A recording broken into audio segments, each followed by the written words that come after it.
Hey everybody, this is Rod Meldrum, the Book of Mormon Evidence guy, and I have with me a very special friend. We've known each other for quite a while. This is Captain Philip Beale of the Phoenician Expedition and other expeditions. And just a little background on him. He has done some of the most amazing expeditions, and probably, I would guess, to be one of the foremost experts in the world on ancient maritime sailing, their methods and how they did it, and shipbuilding and so forth. We want to talk about your expeditions, Philip, and I want to thank you for coming here. Oh, you're very welcome. It's great to be here, and it's great to be able to talk about my favorite subject, which is long distance, ocean going, ancient voyaging. Yes. Now, just we are actually here in Washington, D.C. We have a big event coming up tonight with the ambassador of Tunisia, and we're excited about that. We happen to be here in a hotel in a Hilton that actually is under renovations right at the moment. So if you happen to hear any little noises like jackhammering, that's because it is. It's under construction.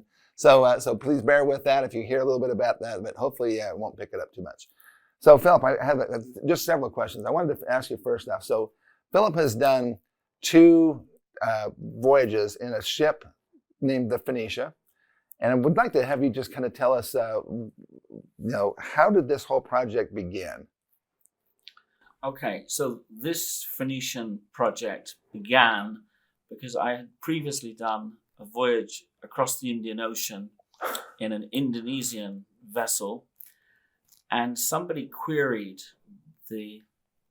that expedition and said, actually, it wasn't the Indonesians, it was the Indians who were the first to trade with Africa. And then I did some research and then came across the quotation from Herodotus saying that it was almost certainly the Phoenicians that were the first to circumnavigate Africa and to trade with Africa. And then when I got back from that Indonesian expedition in 2004, somebody suggested, well, Philip, how about looking at the Phoenicians for your next expedition? And before I knew it, I'd sort of committed to building a Phoenician galley. So that's the story. But you have a background in sailing. You have a background with the Royal Navy. Can you tell us a little bit more about that? Yeah, I've always been attracted to maritime history, the ancient cultures, and the love of the sea. And so it all combines in this project. In this adventure. Adventure, sailing, ancient cultures, how one culture influenced another culture. So yeah, that's exactly sort of defines me, I think. That is fantastic. So how did you know how to build a Phoenician ship? Well, believe it or not, it took over 2 years of research to actually get to the bottom of how to design a Phoenician ship. Because to begin with, there were very few Phoenician wrecks that had been excavated that gave the information on how to build the structure, how the pegging system worked. And but then I met with a couple of experts from Greece in Athens who knew about a Phoenician ship that had been excavated in Marseille, but had not been published at that time in 2005, 2006. But they gave me access to Professor Pommet from the Marseille University, and his work basically told us everything we really needed to know about the construction of the hull. So what kind of wood it was? What kind of timbers were used, how they were put together, the joinery, spacing, where the mast would go, all that kind of information. And then we used other details from, for example, there's a Greek vase in the British Museum that shows a Phoenician galley being attacked by Greek warships. But that shows the sail plan. And there are various coins and reliefs that show other details. So you have to put this whole puzzle together and come up with, what and luckily both the wreck and this Greek vase were dated to the 6th century BC. So it all fitted with the quotation that Herodotus said Phoenician mariners made the first circumnavigation around 600 BC. So it all came together quite nicely, actually. So it's not like, but it took a lot of time to fit all the pieces together. So it's not like they had put together like a set of blueprints on how to build a Phoenician ship. You had to piece these things together. But at some point in time, you did have some kind of I remember seeing some kind of like almost like a blueprint of how the ship was to be built. Did you produce that, or was that someone else? Yeah, so in combination with this Greek maritime designer, he was you call him a maritime architect, and a colleague that I'd previously worked with, a guy called Nick Birmingham. They were able to, from the evidence, put together a series of line drawings that we would then find a group of wooden boat builders to follow those drawings and actually build the ship. And so the ship was actually then built in Awad, Syria. Is that correct? And who are the brothers that did that? Yeah, so there was a father and son. Khalid Hamoud was the son, and his father was really the senior guy, and he gave his son some advice on how to do this, because they normally build fishing boats and leisure boats, and we had to show them the ancient way of building a ship. They were building their wooden boats in a more modern way, but they were expert craftsmen and shipwrights, and I was lucky to find them there. I was going to say, how did you find them? Well, I went down the coast of the Levant into Lebanon, as far south as I could go, and then I worked all the way up the Lebanese coast. I didn't find any boat builders who were willing or able to do what I wanted, and then I went to Syria and this island of Arwad, where there were 5 or 6 families building wooden boats. And after a year, probably the only ones in the world. Yeah. The only ones in the world. Well, certainly the only ones in the Mediterranean. Yeah. And after about a year or so of back and forth and negotiations, we finally focused on Khalid Hamoud to build the ship, and they then started in sort of September 2007. Yeah, that's when you really kind of started with that. How long did it take them to build the ship?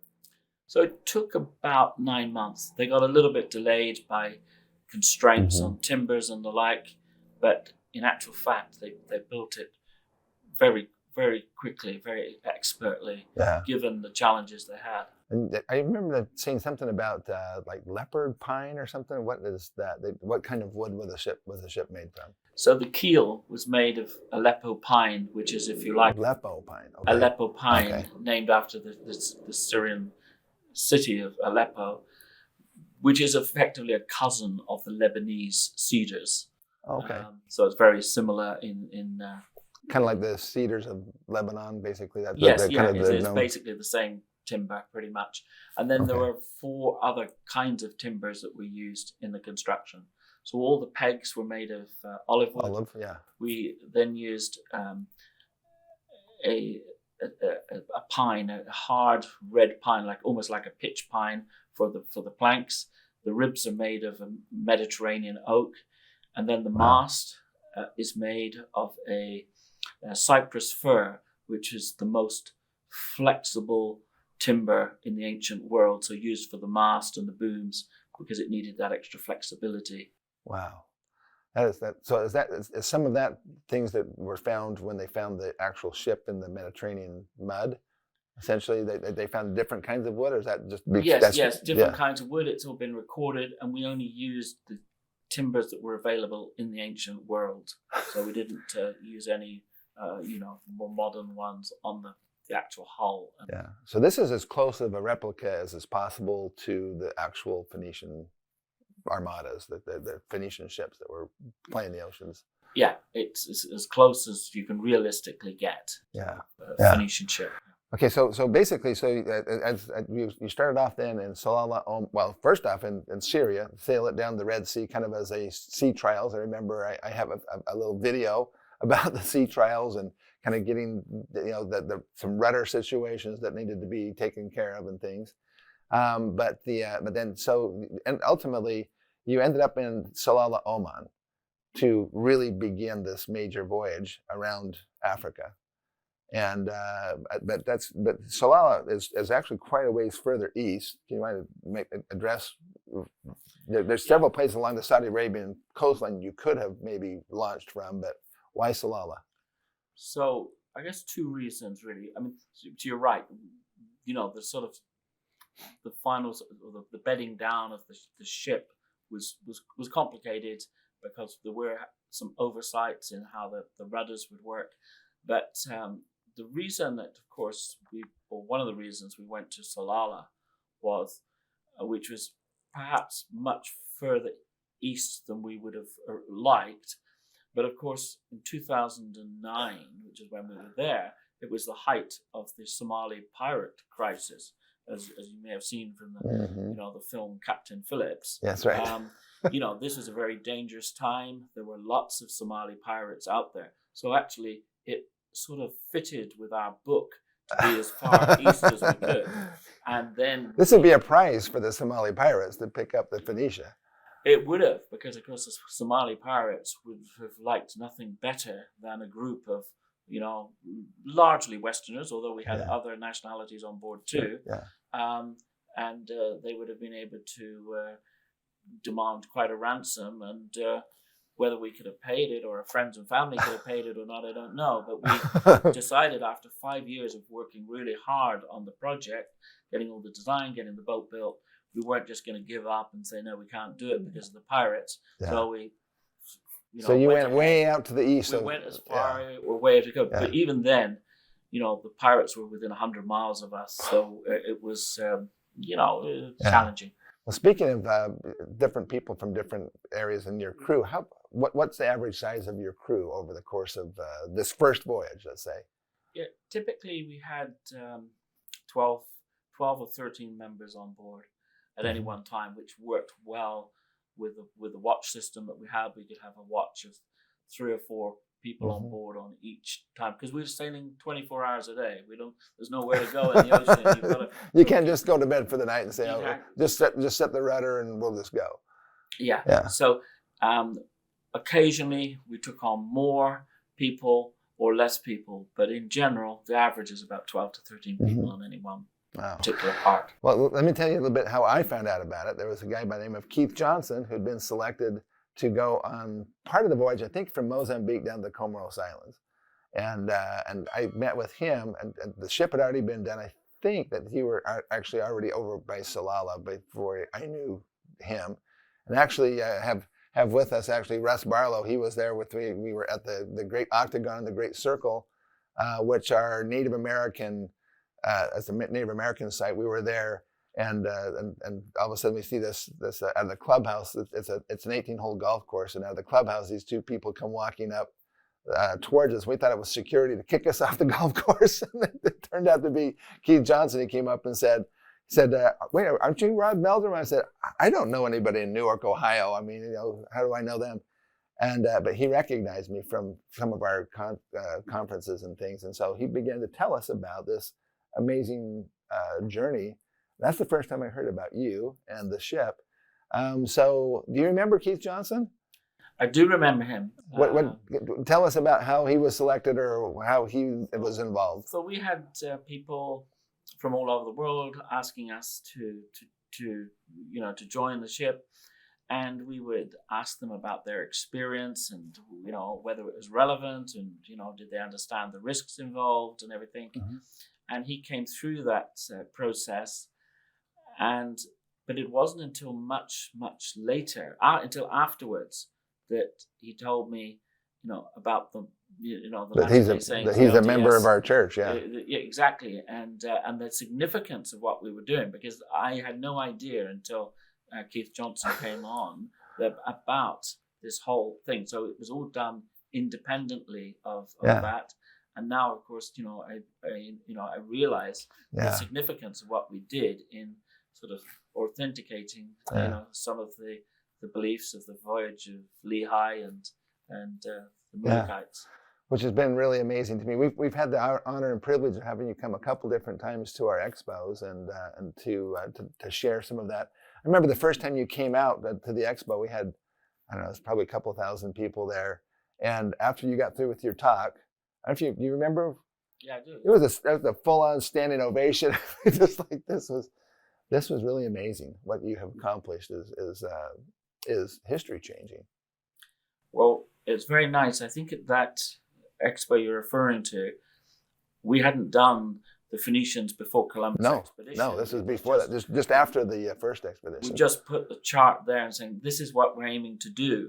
And it's great now, sort of 6-7 years later, to better sort of come back and say, well, not only did we have the plan, but we stuck to the plan and we actually carried out the mission and we achieved it. Yeah. So it's very gratifying to have done that. Yeah. Well, my hope is that through coming and speaking at the conference, that helped to get more publicity and hopefully more funding and things, so you could do the Voyage Across, Phoenicia to America expedition. It certainly did, because at that event, we recruited at least 3 crew members. That's good. So yeah, definitely. Well, I'm grateful to be at least some small part in helping you to accomplish your mission, and that's really fantastic. So a couple of quick things. So I want to just really quickly go through. So this was from the website originally, kind of the general idea, the general plan. You said it was a. It was really just an artist's impression of what it was like. It wasn't there's not a great deal of detail. Yeah, it doesn't say here's here, we're going to stop here, we're going to stop here. But basically it shows that the plan was originally to just Herodotus and go make a circumnavigation of Africa, going from the east coast down the east coast of Africa, around the Cape of Good Hope, basically then South Africa, and then going up the west coast to make a return back to the Mediterranean. And that was kind of the plan. And it's interesting also because one of the big questions that people have when it comes down to the Book of Mormon is, which direction did Lehi go? If he left from Salalah, or that general coastline of Saudi Arabia there, which direction would he have gone?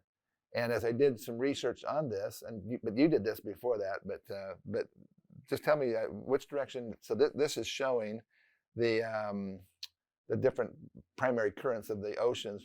All the southern oceans go in a counterclockwise current, all the northern oceans go in a clockwise current. So as you were planning the route, how did you go about deciding what time of year to go and which route you would go? So yeah, you're right. I mean, we wanted to leave Salalah and the Saudi sort of peninsula in the late autumn, because the winds and the currents and the sort of the northeast monsoon was favorable, taking us down towards Tanzania and Mozambique. Mm-hmm. So it clearly, with a Phoenician vessel, which is just really a square-rigged vessel that's going to sail before the wind, you've mm-hmm. got to make the most of the currents and the winds. So, yes. Late summer, so September, October was the ideal time, and that's why we chose to do it that way. Mm-hmm. I think the other route would have been very problematic. I think it's just implausible to think that a Phoenician vessel could have crossed the Pacific, because the prevailing winds are against 95% of the time. Right. So I think it's implausible to imagine that route could have worked. Well, in fact, I was going to play just a little video clip for us for just a second. And this is the History Channel. It's a documentary called "Who Really Discovered America," and they actually do admit that Columbus was not first. That there was Vikings and other people that were there first. But let me just play this little clip for a second. Israel, 600 BC. 2,092 years before Columbus. Elsewhere in the world, Pompeii is founded in Italy, later to be destroyed by the eruption of Mount Vesuvius. And the Mayan culture is flourishing in Mesoamerica. In Israel, Jerusalem will soon be taken over by the Babylonians and the Temple of Solomon destroyed. Ancient Hebrews are fleeing, but where to? The thought of early Hebrews coming to the New World has been a topic of a great deal of discussion going all the way back to the 19th century. The Church of Jesus Christ of Latter-day Saints is based in part on the Book of Mormon, which tells how a prophet named Lehi and his sons built a boat and sailed it to America around 600 BC. Artistic renderings often depict it as a type of ark with sails, but there was another type of ship Israelites were using at that time. The Roman ships that the Hebrews would have used had they made such a voyage would be solid, built, round-formed hulls, heavily framed, that is, thick-ribbed, carrying a square sail with a high elevated bow and stern, capable of carrying all sorts of cargo and people. Lehi's alleged route would have taken him from Oman through the Indian and Pacific Oceans to the Central American coast. Even using ocean currents, the drifters suggest it would have taken 580 days. That's more than a year and a half. I don't think there's a question of ships making it. A vessel can make it with dead people. The question is whether people would make it in that voyage if it took a great deal of time or they had no way of knowing where they were going.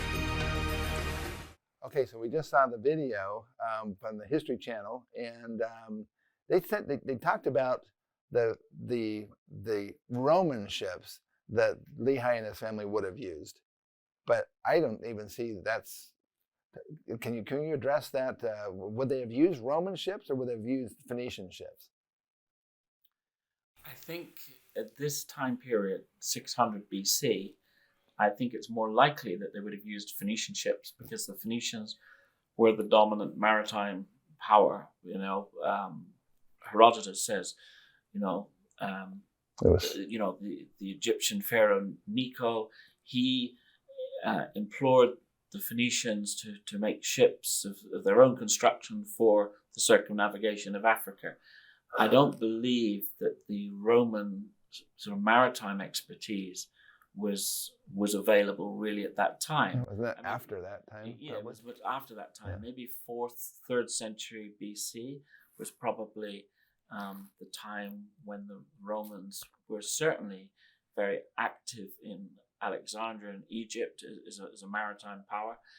So I don't think that it would be quite accurate enough to portray any voyages by the Hebrews at that time as coming from Roman vessels. Yeah. In fact, it wasn't really until after a long time of Phoenician maritime superiority that the Romans got to be really good at building boats because they copied the Phoenicians. Yeah. Yes, that's so that part of the History Channel thing is probably not really accurate because it would have been more likely the Phoenicians, like you say. But one of the other interesting aspects of this is that he also talked about these things called drifters. What the drifters are is the National Oceanic and Atmospheric Administration, or NOAA, of the United States, has these buoys that float around in the ocean, and they constantly beam real-time information up about the currents and things. And I know you know about that, but they used information from our church members basically to say that there's some members of our faith that believe that the Book of Mormon may have happened down in Central America, and they wanted to try to get a West Coast landing on Central America from the Saudi Arabian Peninsula. And so when the History Channel contacted them, they said, well, yeah, that's where Lehi landed. And they said, well, using the best technology that we have, the best information that we have about the ocean currents, it wouldn't even really, it would be possible to make it with a ship, but the ship would make it with dead people because you're crossing the largest ocean at its widest point. So as a maritime sailing expert, is the History Channel right on that part? But could you even do it? I think it is right in the sense that it's implausible to think that that voyage could have worked. A year and a half at sea, it's just there's no way. Yeah. I mean, the Pacific is a very, very big ocean, and the currents are against you, and the winds generally are against you. And if you have to go around effectively the edges of the Pacific in order to get to Central America, it just How long is doesn't- that going to take? Yeah, if it's going to take a year and a half, it's just not practical or plausible, I think. Yeah, and they showed a route that actually went all the way underneath the south of Australia, Yes, and that, which would be the only. and there you're into very difficult and dangerous waters. I mean, the Roaring Forties and the like, south of Australia, has some of the toughest oceans, and seas there. So again, it's not really practical or plausible. But even being able to get over there was a ship I know you're familiar with. It's called the Jewel of Muscat. They left from the Saudi Arabian Peninsula, and their attempt was to go east and go basically to Indonesia and that area. What can you tell us about that expedition? Well, they took, a sort of more northerly route via Sri Lanka, if you like, India, Sri Lanka, and on towards Singapore. Yeah. And they sort of struggled with countervailing winds and currents. The last bit I know, they had to get a tow of the boat towards Singapore. So it just indicates that voyage. I mean, it was a fantastic project. Yes. Jewel of Muscat and the Omanis did. It just shows you how tough sailing was in the ancient periods, with fairly limited, sails and seagoing ability. Yeah, they didn't have diesel-powered ships to pull them out. Exactly. and you never had to use any kind of help to get the Phoenicia to your destinations. No, so to be clear, from when we left the Canary Islands to cross the Atlantic, from that point right the way through till we reached the Dominican Republic, we didn't use any additional power or anything to get across. And now, for full disclosure, there is a small We have diesel motor or something. We have a reconditioned truck engine that we put in just really to get us in and out of port and to do some of the bits where one might have rowed historically. The Phoenicians would have rowed some parts, and that is important. But in terms of the ocean-going sailing from the Canary Islands across, we didn't use the engine at all. Yeah. So you said it's maybe possible to row, but how? It's a long ways down from the edge of the. How would you row that? I mean, would it be possible, for example, to row it into a harbor? You think very easily? I mean, if you had like 10 guys rowing or 15 guys rowing. Yeah, if you have a dozen or 15 rowers, Yeah. they're quite long oars, and they have a deck position to do that. And of course, Okay, with so the warships, the they had to. Phoenicians Yeah. would have had galleys, warships to row with perhaps 50 men rowing. Right. And but those vessels are different. Different kind of ship. Yeah. They're thinner and longer than the galleys, which are cargo vessels really. But you could still row the cargo vessel, but only really for short periods, maybe for a few hours, getting in and out of port. You wouldn't be able to go like up a river typically by rowing or something like that. If you, and that's a weird question, but it actually does have some. There are pictures of Phoenician vessels being rowed in ports and even towing timbers and things like that. But you'd have to be careful of which part of the river you're in, so you were out of the main current. Yes. You probably couldn't go against a 3 or 4 knot current. Exactly. But in the shallower parts, you might be able to get into places.